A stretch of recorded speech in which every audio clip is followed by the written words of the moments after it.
Welcome back. It's day 24 of Yes Inc.'s 27th anniversary sweepstakes. You heard the bell, and that means we have a winner chosen by random selection. Congratulations, Betty Williamson, on winning $1,000. We had 22 entries on our website, 18 subscriptions to our newsletter, and 63 likes on YouTube for a total of 103 entries. We need a combined 100 new entries every day for you to win $1,000, so keep on watching and telling your friends and family. As a reminder, we will post videos every day at 10 a.m. Central Standard Time. If we have 100 new entries in our sweepstakes by 5 p.m. Central Standard Time, we'll do a random drawing and the winner will be contacted by 5:30 p.m. Central Standard Time. So be on the lookout and make sure to include your email and phone number if commenting on YouTube. In today's video, you will hear an all-new interview and more Yes Inc. history from Claudette Yarborough.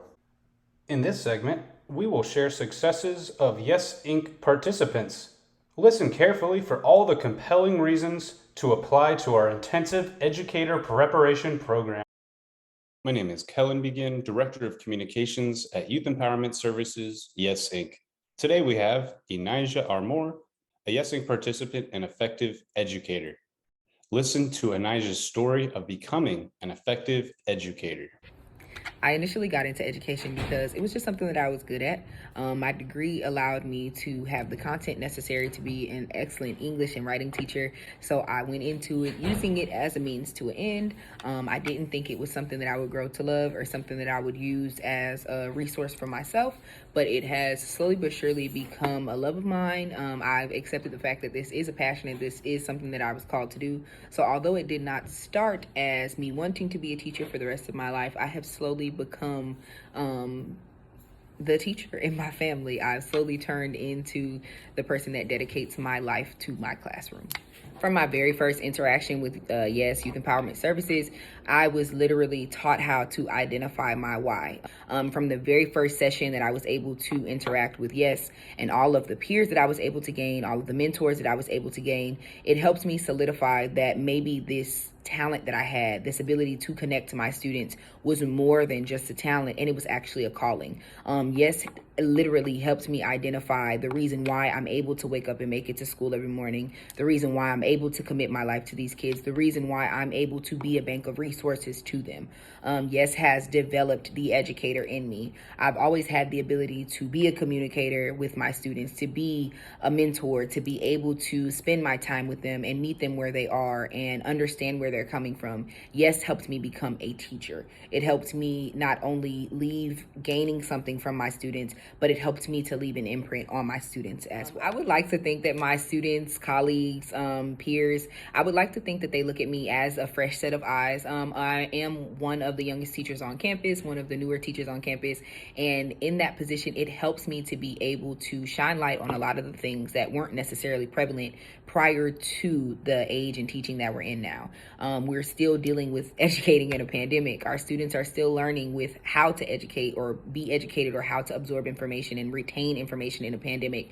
And being the new teacher on campus or the young teacher on campus, a lot of times I'm looked at as a bank of resources for my peers, to be able to find that common ground between educators and our students, especially with the demographic of students that I serve. It's great for my kids to be able to look at me and see themselves. They're able to see someone that came from situations that are extremely similar to their own and was able to pull themselves out of that and succeed. I have to remind them often that I did not do this myself. I did not reach the goals that I was able to reach on my own. I had a thorough support system. So being the new teacher on campus, I'm able to bridge that gap and create that support system for my students as well as my peers. I'm able to become a resource when it comes to finding new ways and innovative ways to engage our students, whether it is digitally, whether it is in a writing format, across subjects. I've just been able to be a new set of eyes that allow me to meet my students where there's is that Yes is literally a fire underneath of you. Yes literally lights the fire within you that makes great educators, that creates effective educators. Yes has a way of reminding you or tapping the light bulb and allowing that light bulb moment to occur for adults, so that we can become better educators. Yes has literally put me in a room full of people that are so on fire for education, so on fire with changing the lives of the students that we serve. And I want that for so many people around me. I often ask admin through the Yes program, can y'all please take on my school? It would be so refreshing to see my school implement a lot of the things that I was taught to implement with the Yes program. But for now, we're going to start with me. We're going to start with me going to the Yes trainings and bringing back the education that I'm able to obtain there to my campus, being able to share these opportunities to learn and grow with like-minded people with my peers. It's always refreshing to me. I had the benefit of bringing two friends with me who were prospective teachers to the program in Orlando, Florida in 2021.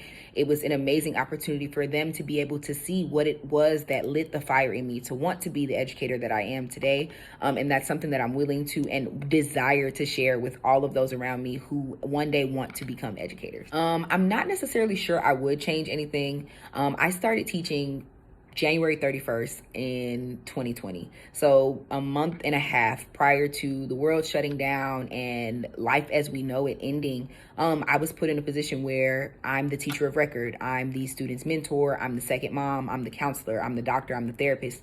I was put in that position. And although it has been an extremely tough road for me to get to where I am today, where I'm able to function in my classroom successfully, I'm able to cultivate these relationships and foster these bonds between my students and amongst my peers. It wasn't always this way, but I don't think that I would change it for anything in the world. I believe that the pandemic has taught me to be the teacher that I would have become in 5 years. I believe that being a teacher in a pandemic has aged me as an educator. I don't move like a first year educator anymore. I now move like a fifth year educator. I now have to think progressively. I think ahead of the mistakes that my students will make. I anticipate their pitfalls. I anticipate the things that I know that they're going to need me to help them with. And it makes me such a more effective educator by being intentional, by setting goals and knowing that in order for my children to grasp one concept, I have to make sure that I've crossed all of my T's and dotted my I's before then. It's created an opportunity for me to be cognizant of the social, emotional aspect of educating. It's created the opportunity for me to see that they're human too. It's created the opportunity for me to remind admin that we are all human. I honestly do not think there's anything about my journey to educating that I would change. 2 years into my career, I am now the department head for English here at my school, and I would not have it any other way. I believe that the amount of pressure that I'm currently under is molding me to be a pivotal piece of the education system, whether it's within Texas, within Houston, within the world. I know that God has a calling on my life that is much bigger than me. So all of the downfalls, all of the pain, all of the anguish that I've had to experience to get to this point, at this point, it's worth it. And I'm going to keep tucking through it. I'm going to keep pushing through it and allowing myself to be molded into the educator that I know that God has called me to be. Don't forget to tune in each day to hear from more of our effective educators. Now let's welcome Claudette Yarbrough, CEO of Yes Inc., as she talks a little bit about the history of youth empowerment services, Yes Inc., from the past 27 years. I'm back. Okay, so today's history lesson regarding memories from our 27 years revolves around the year 2008, 2009, when Hicks Carter King Gifted and Talented Charter Academy earned our first national recognition as an EPIC, EPIC, award-winning school for student growth in reading and math. And this award and recognition we received from New Leaders for New Schools. It's an organization, I believe, based out of New York. And it's an organization that had funding from the U.S. Department of Ed in one of the Teacher Incentive Fund grants. Might have been year 2, cycle 2, TIF 2. And as part of their program, nationally, schools could apply to have their data recognized and analyzed to determine the level of growth and progress students were making. And so basically, this was a recognition for the way our students were progressing or growing in the area of reading and math. This is not a reward or award for student performance. For instance, if students were performing at 100% of the students met standard on the state test, this wasn't going to recognize the school. This recognition was answering the question, did your students make growth in the area of reading and math? And if so, to what level of growth did they make? I believe they used Mathematicas growth measure to analyze our data, but they got the data from the state. There was no manipulation of the data that any school could do. They took that data and they compared the growth of the students in reading and math. And the first year, I believe, we won. We were number one in the nation. I guess about 200 schools applied to be a part.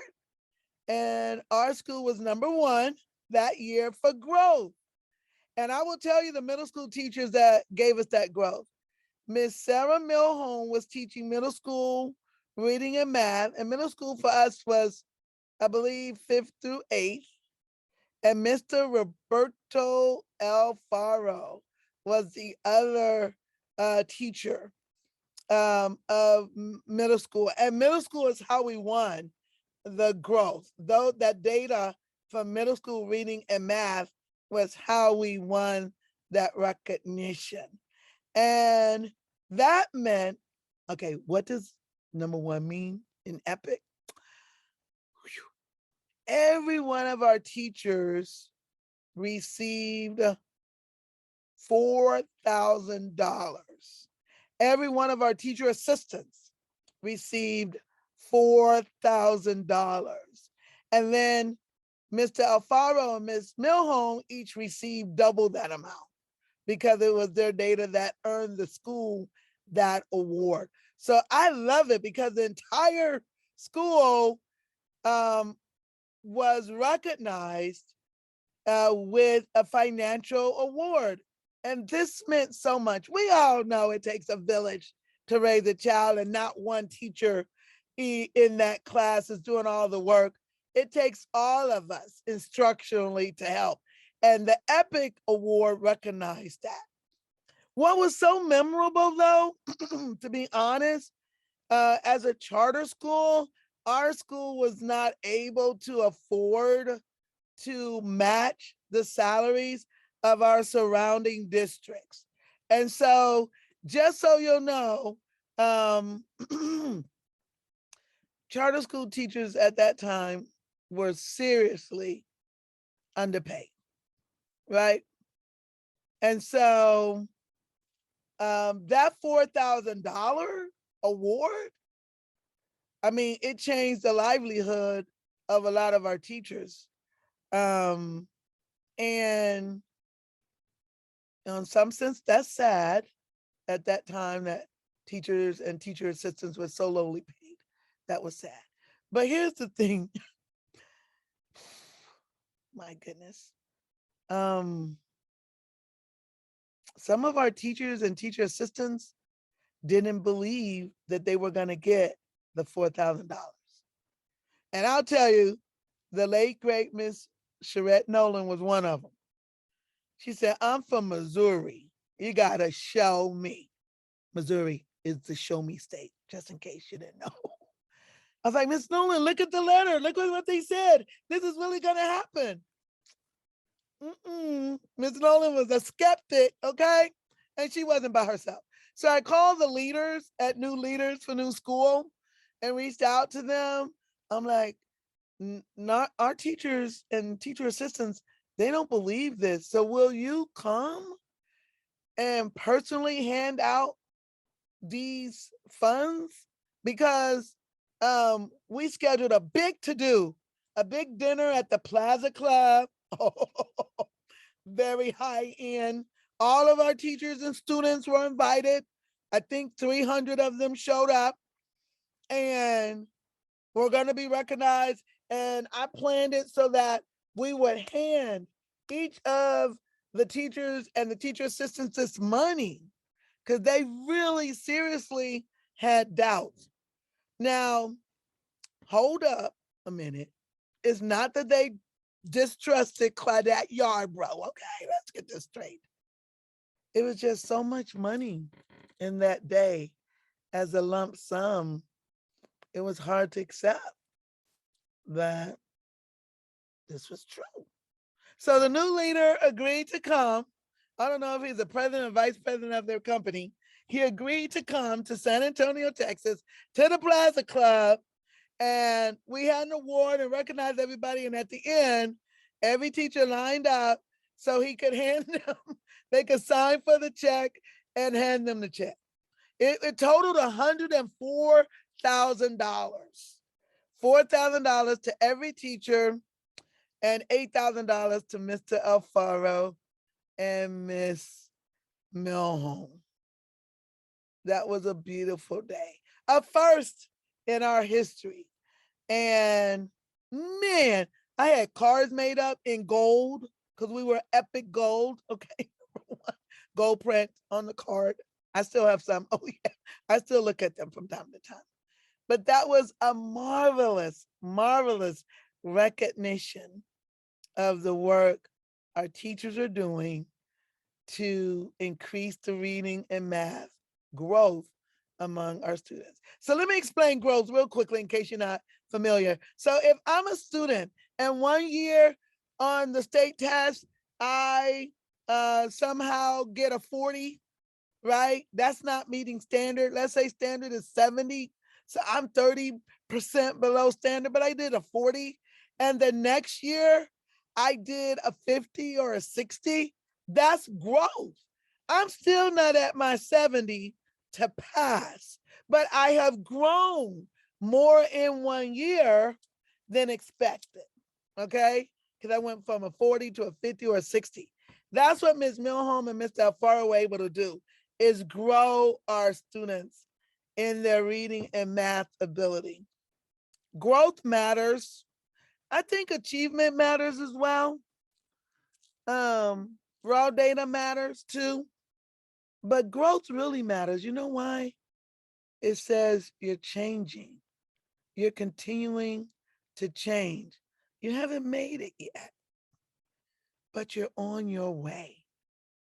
Hey, growth is important. In 2008, $104,000 and $4,000 more. Yeah, that was important. Thanks for listening to hit this historical moment. Yeah, I'm remembering things. I'm going to follow up on the next video with what this money did to our team.